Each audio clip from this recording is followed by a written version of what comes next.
como o senhor diz, acompanhei a sua chegada aqui e vi que o senhor tem uma pegada diferente.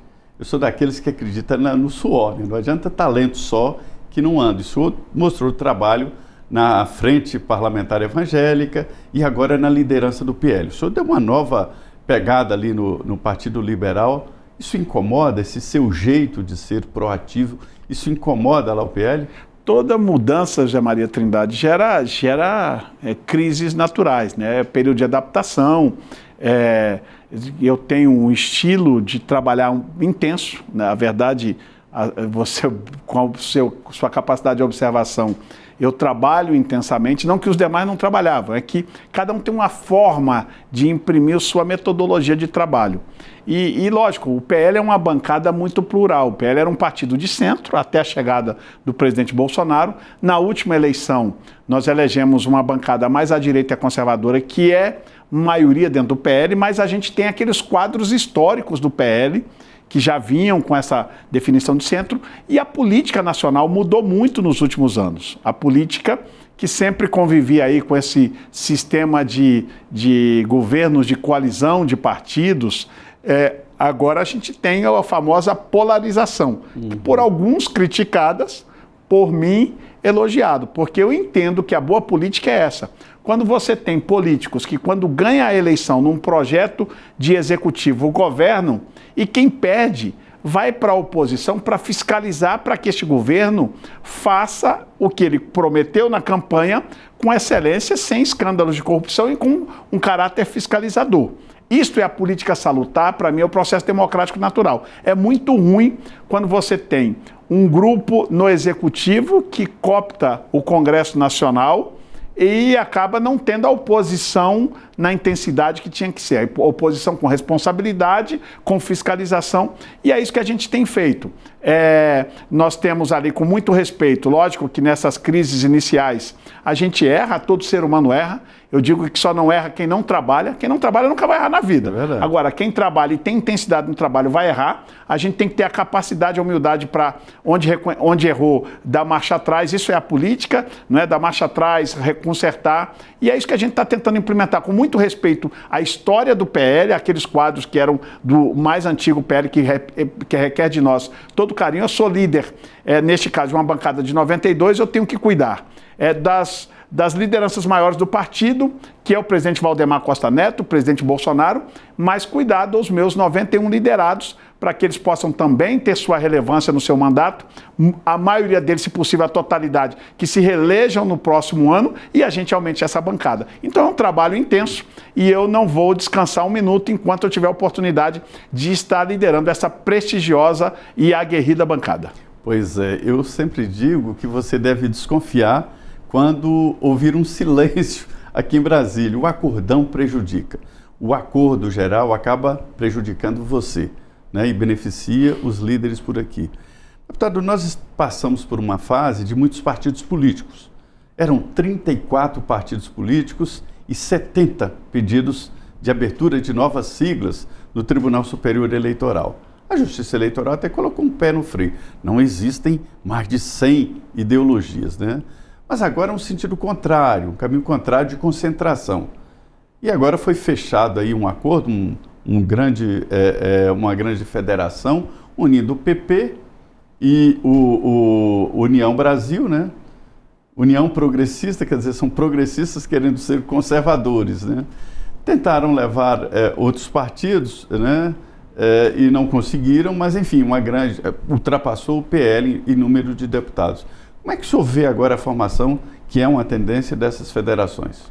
Primeiro, eu fiz parte da última comissão de reforma eleitoral. Era uma deformidade na nossa democracia, essa quantidade de partidos, outros partidos querendo ser fundado. Isso era um problema nacional. E com relação a isso, nas últimas reformas eleitorais, a gente veio simplificando para que isso diminua.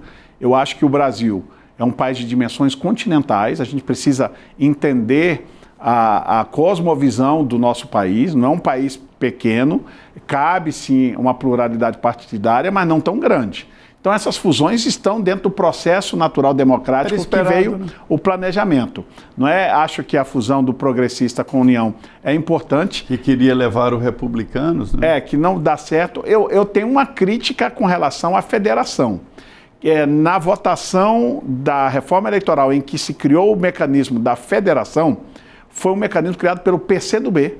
Inclusive a líder Jandira Fegali, o Orlando Silva, que eram colegas ali, quando vieram com essa ideia, eu nem desconhecia um pouco a ideia da federação, eles me explicaram que era para dar uma sobrevida ao PCdoB, porque eles sozinhos talvez não conseguiriam fazer nem legenda para eleger alguns parlamentares e depois iam ter problema com a cláusula de barreira. A federação, à luz da nossa legislação, ela vale para o período de eleição e os 4 anos subseguintes. Não então, pode sair. Não pode sair. Eu até tenho alguns questionamentos. Foi para dar uma volta aí no fim das coligações partidárias proporcionais. Né? Então, assim, eu acho que é válido a federação do União Progressistas. Acho que vem em bom momento. Entendo que é um movimento político, pensando em 26, até dar sobrevida, porque nesta hora todos estão pensando em seus partidos, o que é natural, e torço para que dê muito certo, inclusive que caminhe mais à direita.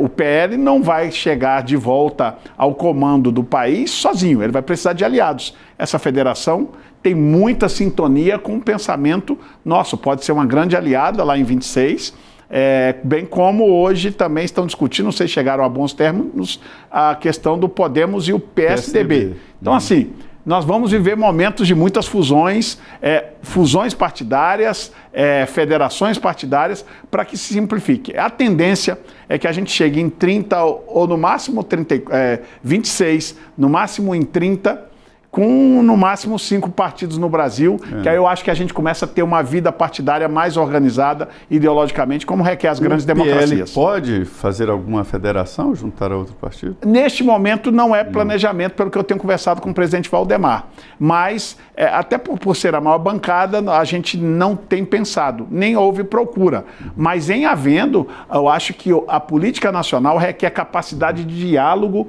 em todos os instantes, você não pode estar fechado a diálogo. Agora, tem um viés nessa federação aí, União Progressista, que é a história de tentar unir a direita e uma possibilidade, inclusive, de isolar o ex-presidente Jair Bolsonaro, não?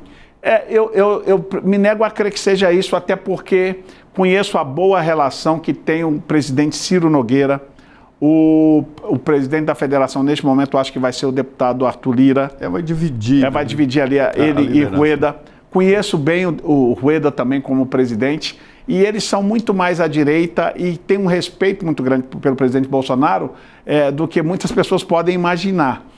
O que eu acho é que eles se uniram até para ser se tiver que ter uma campanha alternativa a do PL para ser ali alguém para jogar como coadjuvante, como aconteceu na eleição do presidente Lula passada, que tinha ali Simone Tebet, a Vanessa Tronic, não sei como é que é lá do Mato Grosso do Sul, senadora, não é? Você tinha o Ciro Gomes, vários que iam por trás para bater no presidente Bolsonaro, enquanto o Lula navegava em mares tranquilos no outro lado. Talvez essa possa ser uma estratégia para 26, isso é tudo para discutir daqui para frente. Como não, pode ser que essa federação possa indicar um vice na chapa do PL, isso tudo agora. Lógico que o PL, por ser o maior partido e não ser federação, não abrirá mão de seu cabeça de chapa a nível nacional. Essas discussões todas vão caminhar daqui para frente. A gente vê que é uma federação para ser oposição ao governo, oposição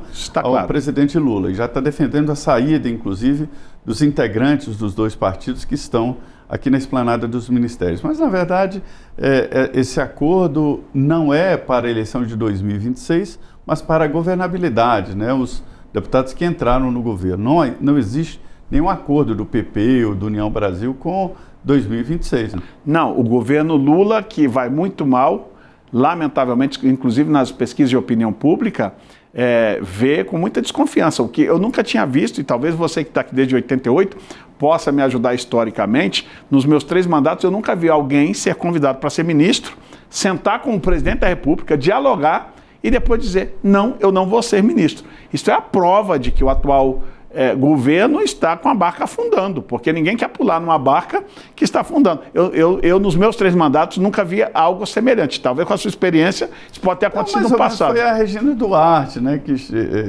que chegou a fazer parte ali do governo e tal, e saiu, e também a Brasil, né, filha do Roberto Jefferson. Mas ela foi impedida pelo judiciário. Mas assim, ninguém recusa o poder, né? Esse é o objetivo do político, né? E foi realmente muito estranho, e principalmente que ele não é um deputado tão de destaque no Congresso Nacional, e um ministério que é de primeira linha.